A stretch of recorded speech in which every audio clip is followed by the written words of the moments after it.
Hello good morning जोहार। आज तारीख है 6 जून, दिन है गुरुवार। समय हो चला है झारखंड की खबरों को जानने का, लेकिन उससे पहले अभी तक आपने चैनल को सब्सक्राइब नहीं किया तो चैनल को सब्सक्राइब कर लीजिए, वीडियो को एक लाइक कर दीजिए। चलिए जानते हैं झारखंड की प्रमुख बड़ी खबरों को। झारखंड में 5 डिग्री तक चढ़ेगा पारा, इस दिन तक प्रचंड गर्मी का अलर्ट, चलेगी गर्म हवाएं।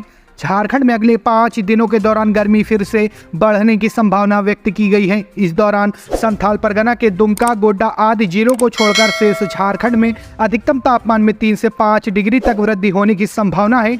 इस दौरान रांची का तापमान भी 2 से 3 डिग्री तक बढ़ सकता है। वहीं संथाल के जिलों में गर्मी बढ़ने के साथ ही मौसम बदलाव और कहीं कहीं बारिश होने के राहत मिलने की संभावना व्यक्त की गई है। राज्य के पलामू का अधिकतम तापमान बुधवार को 44 डिग्री और गढ़वा का 43.4 डिग्री रहा। राज्य में 10 जिलों का तापमान 40 डिग्री के पार रहा। रांची का अधिकतम तापमान 39 डिग्री रहा। मौसम विभाग के अनुसार राज्य में पश्चिम से गर्म हवा का प्रवाह होने से गर्मी में वृद्धि होगी। मौसम विभाग रांची के वैज्ञानिक अभिषेक आनंद के अनुसार झारखंड में पूर्वोत्तर के जिलों को छोड़कर शेष भागों में अगले 4 दिनों के लिए गर्मी का येलो अलर्ट जारी किया गया है। इस दौरान गर्मी बढ़ने के साथ संथाल के इलाकों में मौसम बदलाव होने से तापमान अपेक्षाकृत कम रहेगा। पर्यावरण को नजरअंदाज कर किए जा रहे विकास कार्यों का असर जलवायु पर साफ पड़ता दिखाई दे रहा है।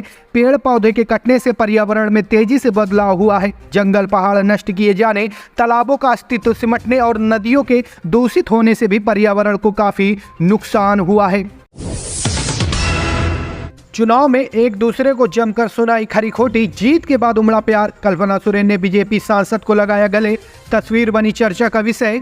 चुनाव के दौरान और रिजल्ट आने के बाद दोनों समय की तस्वीर काफी बदल जाती हैं। अक्सर देखा गया है कि जो नेता चुनाव प्रचार के दौरान एक दूसरे पर आरोप प्रत्यारोप लगाते दिखाई देते हैं, वहीं किसी समारोह आदि में बड़ी आत्मीयता के साथ मिलते नजर आते हैं। ऐसा ही कुछ लोकसभा चुनाव 2024 का रिजल्ट आने के बाद झारखंड में दिखाई दिया है, जिसकी तस्वीरें भी सोशल मीडिया पर जमकर वायरल हो रही हैं। यह तस्वीरें झारखंड के पूर्व सीएम हेमंत सोरेन की पत्नी कल्पना मुर्मू सोरेन की हैं। इस तस्वीर में वह केंद्रीय शिक्षा राज्य मंत्री और कोडरमा लोकसभा सीट से भाजपा उम्मीदवार अन्नपूर्णा देवी की जीत के बाद उनको गले लगाते हुए दिखाई दे रही हैं। बता दें कि अन्नपूर्णा ने लगातार दूसरी बार यहां से जीत दर्ज की है। ये तस्वीर इसलिए भी चर्चा का विषय है कि चुनाव प्रचार के दौरान जो गिले शिकवे इनके बीच थे, उनको विरोधी दलों की इन नेताओं ने भुला दिया है। उन्होंने इस तस्वीर को सोशल मीडिया पर शेयर करते हुए लिखा है, झारखंड से विजयी दोनों महिला सांसद आदरणीय बड़ी बहन श्रीमती जोबा मांझी जी और श्रीमती अन्नपूर्णा देवी जी को हार्दिक बधाई एवं शुभकामनाएं। मुझे अत्यंत खुशी है कि आप दोनों लोकसभा में झारखंड की आधी आबादी की सशक्त आवाज बन हमारे मुद्दे को देश के पटल पर रखेंगी और उनका स्थायी समाधान ढूंढेगी। आप दोनों को जोहार। बता दें कि कल्पना सोरेन भी अब गिरिडीह जिले की गांडे विधानसभा सीट पर उपचुनाव जीतकर विधायक बन चुकी हैं। हार कर भी हीरो बन गए जयराम महतो, झारखंड में एनडीए और इंडिया के लिए क्यों खतरे की घंटी।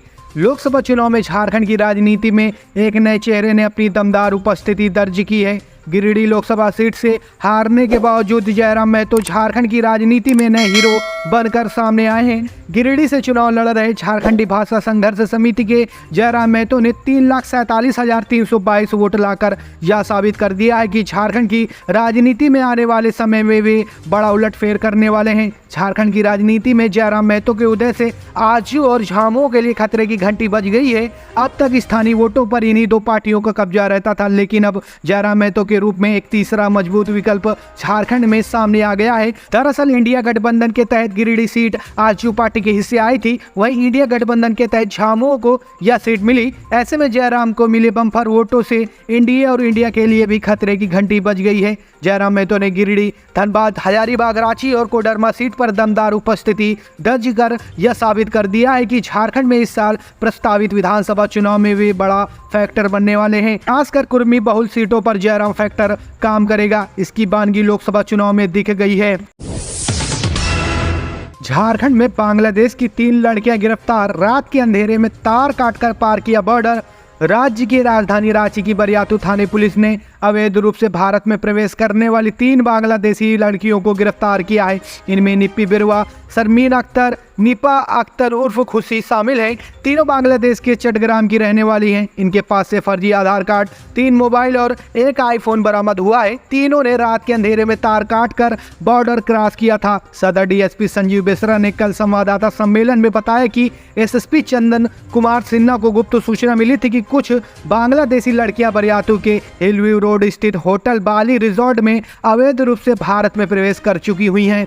सूचना के बाद सिटी एसपी राजकुमार मेहता के नेतृत्व में एक पुलिस टीम बनाकर छापेमारी की गई। इस दौरान 3 लड़कियों को पकड़ा गया। पूछताछ में पता चला कि तीनों बांग्लादेश की रहने वाली हैं, जिन्होंने रात के अंधेरे में तार काट कर बॉर्डर क्रॉस किया था। इन लड़कियों के फर्जी तरीके से भारत में बनाए गए आधार कार्ड में पायल दास, अनिका दत्ता और खुशी नाम शामिल है। गहन पूछताछ में पता चला कि इन सभी का नाम निप्पी बेरुआ उर्फ पायल दास, समरीन अख्तर उर्फ अनीता दत्ता, निपा अख्तर उर्फ खुशी है, जो नाम बदलकर भारत में रह रही थी। इन तीनों को महिला पुलिस पदाधिकारी के जरिए गिरफ्तार कर लिया गया है। इन तीनों लड़कियों ने बताया कि इनके साथ 3 और लड़कियां बांग्लादेश से आई थी, जो रांची में ही मनीषा रॉय के साथ कहीं छिपी हुई हैं। इनमें प्रवीण झुमा और हासी अख्तर हैं। तीनों के विरुद्ध मामला दर्ज कर लिया गया है। पुलिस मामले की जाँच पड़ताल कर रही है।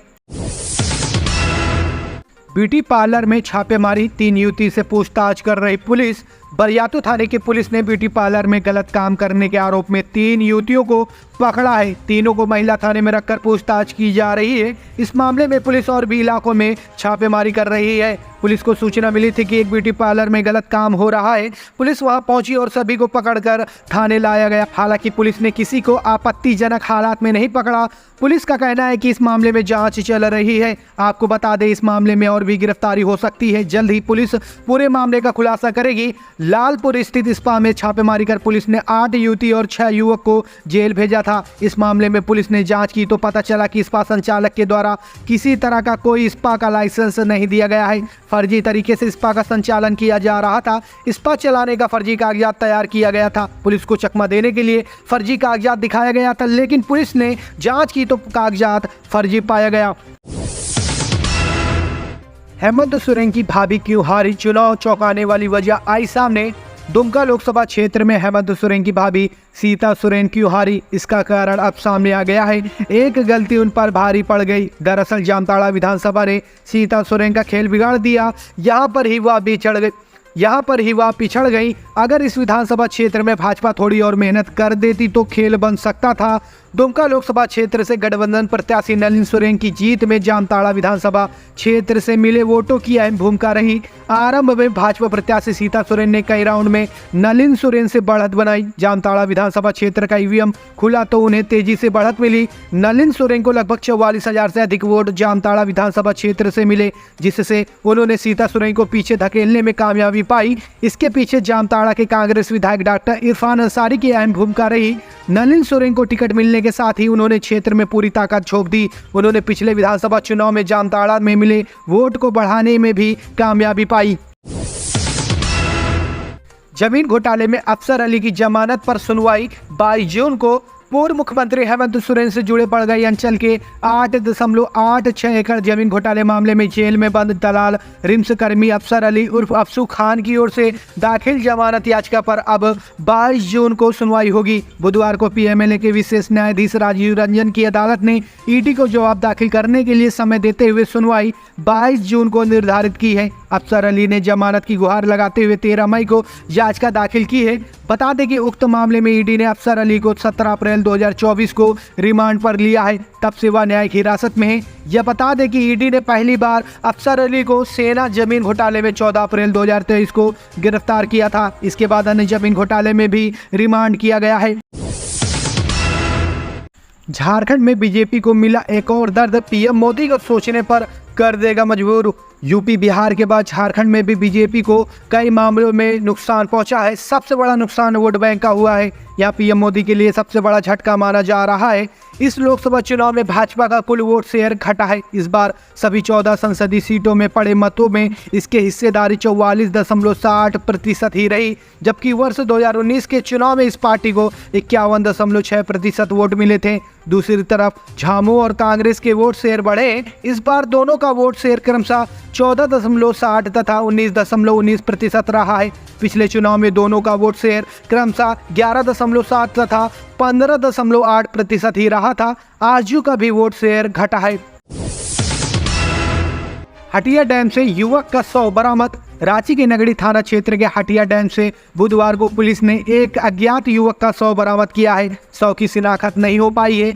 युवक 10 नंबर का झारखंड लिखा हुआ खिलाड़ी वाला टी-शर्ट पहने हुए है। स्थानीय लोगों में घटना की सूचना पुलिस को दी है। पुलिस मौके पर पहुंची और आसपास के लोगों से युवक का शिनाख्त कराया, लेकिन किसी ने भी उसकी पहचान नहीं की। थाना प्रभारी ने बताया कि शव को पोस्टमार्टम के लिए रिम्स भेज दिया गया है। युवक की पहचान अब तक नहीं हो पाई है। बालू तस्करों ने पुलिस को बनाया पंगु, छीन ले गए जब्त जेसीबी व हाईवा। सोमेन नेपाल समेत 22 पर एफआईआर। सरायकेला जिले में बालू तस्करों के हौसले कितने बुलंद है, इस बात का अंदाजा इसी बात से लगाया जा सकता है कि ईचागढ़ इलाके में तस्कर खुलेआम बालू की तस्करी कर रहे हैं और जब पुलिस उन्हें रोकती है तो वे पुलिस से ही उलझ जाते हैं। पुलिस वाले से धक्का मुक्की की जाती है और पुलिस की हिरासत में बैठे आरोपियों को पुलिस के सामने ही उतार लिया जाता है। मामला सोमवार का है, जहां बालू तस्करी की सूचना पर पहुंची पुलिस की कार्रवाई में न सिर्फ बाधा डाली गई बल्कि पुलिस द्वारा बालू की तस्करी में इस्तेमाल किए जाने वाली जेसीबी को भी पुलिस के सामने से ले गए। पूरे घटना के बाद ईचागढ़ थाना प्रभारी के फर्द बयान पर सोमेन महतो, नेपाली महतो, तरवेज आलम और लालटू गुप्ता समेत अन्य 22 लोगों के खिलाफ प्राथमिकी दर्ज की गई है। प्राथमिकी के मुताबिक ईचागढ़ थाने को यह सूचना मिली कि बकल तोड़िया इलाके में करीब 50,000 स्क्वायर फीट बालू का अवैध स्टॉक किया गया है और उसे हाईवा के जरिए लोड कर बेचा जा रहा है। इस सूचना पर छापेमारी की गई। फिर एक हाईवा और जेसीबी को जब्त कर थाना लाने के लिए पुलिस दल बढ़ी, लेकिन बालू तस्करों ने पुलिस बल को रास्ते में ही रोक लिया और पुलिस ने जिन गाड़ियों को जब्त किया था न सिर्फ उसे अपने साथ ले गए बल्कि बालू की तस्करी में शामिल होने के आरोप में जिन 4 लोगों को पुलिस ने पकड़ा था उन्हें भी पुलिस वाले के सामने से छुड़ा कर ले गए। एक्सट्रीम स्पोर्ट्स बार हत्याकांड में चुटिया थाना प्रभारी सहित 3 पुलिसकर्मी निलंबित। चुटिया थाना क्षेत्र अंतर्गत extreme sports bar and girls के डीजे संदीप की गोली मारकर हत्या करने के मामले में चुटिया थाना प्रभारी सहित 3 पुलिसकर्मियों को सस्पेंड कर दिया गया है। एसएसपी की अनुशंसा पर रांची रेंज के डीआईजी अनूप बिरथे ने चुटिया थाना प्रभारी उमाशंकर सिंह को सस्पेंड कर दिया, जबकि एसएसपी चंदन कुमार सिन्हा ने चुटिया थानेदार के बॉडीगार्ड और घटना के समय आरगोड़ा थाने के पेट्रोलिंग वाहन के एक पुलिसकर्मी को सस्पेंड किया है। रांची के स्ट्रीम बार में हुए गोलीबारी और डीजे संदीप की हत्या के बाद यह जानकारी बाहर आई थी कि चुटिया थाना प्रभारी ने अपने बॉडीगार्ड को ही मामले की जांच के लिए भेजा था। वह खुद मौके पर नहीं पहुंचे, इसकी वजह से इतनी बड़ी वारदात हो गई। पूरे मामले में चुटिया पुलिस की अनुशासनहीनता सामने आई थी। इस हत्याकांड के बाद यह निर्णय लिया गया कि सभी थाने में पदस्थापित बॉडीगार्ड को लाइन क्लोज किया जाएगा और उन्हें नए सिरे से अलग अलग थाने में पदस्थापित किया जाएगा। इससे पूर्व डीजीपी ने राजधानी में बढ़े रहे अपराध पर अधिकारियों के साथ हुई समीक्षा बैठक में एक्सट्रीम बार हत्याकांड पर नाराजगी जताई थी। झामुमो विधायक मंगल कालिंदी ने पार्टी के 3 लोकसभा प्रत्याशी व गांडे उपचुनाव में कल्पना सोरेन की जीत पर दी बधाई। लोकसभा चुनाव 2024 के परिणाम में इस बार सभी दल खुश देखे जा रहे हैं। अगर झारखंड की 14 लोकसभा सीटों की बात करें तो पिछले बार की तुलना में इस बार इंडिया गठबंधन ने बढ़त बनाई है। झारखंड में पार्टी के 3 लोकसभा प्रत्याशी एवं गांडे विधानसभा उपचुनाव में कल्पना सोरेन की हुई जीत पर झामुमो विधायक मंगल कालिंदी ने सभी नवनिर्वाचित सदस्यों को बधाई दी है। आपको बता दें कि झारखंड में लोकसभा चुनाव के साथ गांडे विधानसभा उपचुनाव भी हुआ था। इसमें झामुमो की प्रत्याशी कल्पना सोरेन की भारी मतों से जीत हुई। मंगल कालिंदी ने कहा कि झारखंड में गांडे विधानसभा उपचुनाव में कल्पना सोरेन के साथ सिंहभूमि, दुमका और राजमहल में नवनिर्वाचित सांसद ने अपना परचम लहराया है। नशा कारोबार के खिलाफ कार्रवाई में लापरवाही की तो गिरेगी गाज, डीजीपी आज करेंगे समीक्षा। नशा कारोबार के खिलाफ कार्रवाई में लापरवाही बरतने पर पुलिसकर्मियों पर गाज गिरेगी। इसे लेकर गुरुवार को यानी कि आज डीजीपी अजय कुमार सिंह जिले के एसएसपी एसपी के साथ वीडियो कॉन्फ्रेंसिंग के माध्यम से समीक्षा बैठक करेंगे। झारखंड हमेशा अफीम समेत अन्य नशीले पदार्थ के उत्पादन को लेकर सवालों के घेरे में रहा है।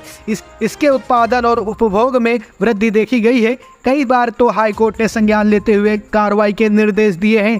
झारखंड पुलिस के मुताबिक बीते 5 सालों में करीब 2024 कांड दर्ज किए गए हैं, जबकि उक्त कांडों में करीब 4949 लोगों को गिरफ्तार किया गया है। एंटी नारकोटिक्स टास्क फोर्स के माध्यम से कार्रवाई की जा रही है। अफीम उत्पादन और उपभोग सबसे ज्यादा चतरा, पलामू, लातेहार और रांची में दर्ज किया गया है। इस समस्या के निवारण के लिए दीर्घकालीन योजना तैयार की गई है।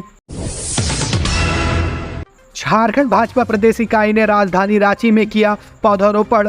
विश्व पर्यावरण दिवस के अवसर पर झारखंड भाजपा प्रदेश इकाई द्वारा बुधवार को यानी कि कल रातू रोड स्थित आर्मी कैंप के पास पौधारोपण करने का कार्य किया गया। पौधारोपण कार्यक्रम में मुख्य रूप से भाजपा कार्य समिति के सदस्य रमेश सिंह, भाजपा युवा मोर्चा के प्रदेश अध्यक्ष शशांक राज समेत पार्टी के कई कार्यकर्ता उपस्थित रहे। वृक्षारोपण कार्यक्रम में लोगों ने 30 से 40 पौधे लगाए। इसमें बरगद, नीम एवं पीपल के पौधे लगाए गए। यहाँ सिर्फ पौधे लगाए ही नहीं गए बल्कि उनके संरक्षण पर भी व्यवस्था की गई और पिछले 2 वर्ष से इसी तरह पौधे लगाए जाते रहे हैं। पर्यावरण संरक्षण को देखते हुए लोगों ने अधिक से अधिक पौधे लगाने पर जोर दिया। पौधारोपण के समय पंडित व पुरोहित भी उपस्थित रहे। पूरे विधि विधान से मंत्रोच्चारण के साथ पूजा कर बड़ी संख्या में छोटे छोटे पौधे लगाए गए।